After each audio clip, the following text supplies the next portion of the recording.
It's the Linemakers on Sporting News.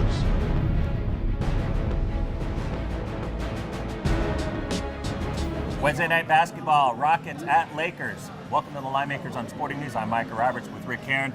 Ricky, life without Kobe Bryant started out pretty good for the Lakers in their last game against the Spurs. Can this continue, or was that just a one-game type of sporadic play by the Lakers stepping up? You know what, Mike? It was a great game by Dwight Howard. Steve Blake stepped up and scored 23. I'm not sure how much the Spurs cared about the game. Down the stretch, they rested Tony Parker. He didn't play in the fourth quarter, late in the fourth quarter in a close game.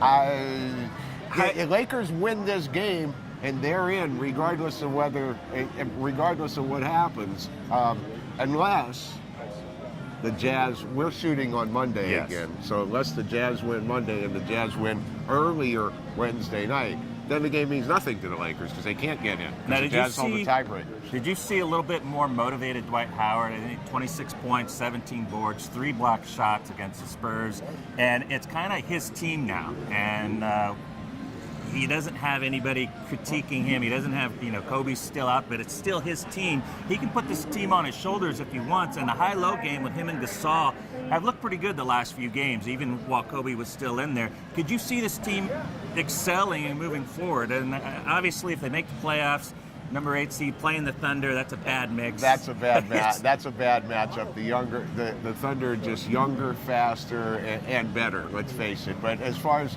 Dwight Howard has really stepped it up. Not just with Kobe being out. He stepped it up the last few weeks of the season. I think in Howard's case, he's just taken a long time to get healthier and getting back to being who he is and being the power player that he is. You said they win 91-86 over the Spurs on Sunday night.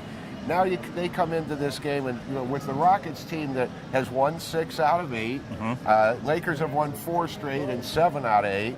You said the Rockets haven't been beating anybody. They haven't. But look at who they beat here. Their last 5 wins. They beat the Kings twice, the Blazers, the Magic, and the Suns. That's like the who's who of the worst teams in the league, and they're knocking them down. A win's a win. But still, the Lakers here. Well, the thing I want to ask you, what about the tempo in this? Because the Lakers now, without Kobe, a little slower tempo, focus on the big guys down low, slow it down a little bit.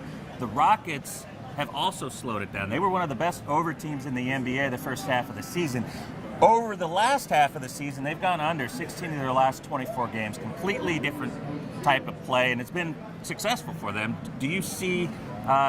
we'll talk about the side here, but what about the total here? I don't really have a take on the total, Mike. I don't know what way to look at the Lakers with the 91-86 win over the Spurs. I think obviously they're going to be a lower scoring team without Kobe, and that's the way they have to play. And maybe it's the way they should have been playing all year. Yeah. My initial lean, I guess, if I had to take a side on the total, I guess I would lean towards the under. And the side is say the Lakers. Again, we're filming on Monday. The game means something to the Lakers in the spot. What's your play? Lakers probably a 1-point favorite, 1.5 point favorite. Well, again, now the Rockets are battling for the 6-7 seed in the West with the Warriors. Now, if the Rockets win tonight on Monday and the Warriors lose, the Rockets won't have anything to play for because they will have already locked up the 6th seed. Now, who's a better format for the Rockets here?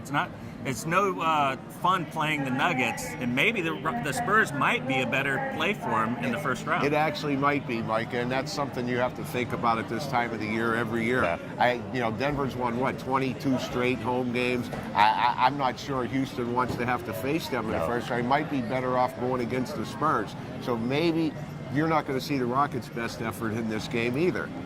All right. Well, choose carefully here. Make sure you watch everything. Steve Nash, we're still looking at, he's questionable. He hasn't played since March 30th. So in other words, if the Lakers need him, he may play. All right, that's it. Be sure to check us out Thursday. We're going to have a preview of all the series. We'll give all the prices and some leans that we have. There's some really fantastic matchups, especially 2-7 and 4-5 and 3-6s. Stay tuned. Bye-bye.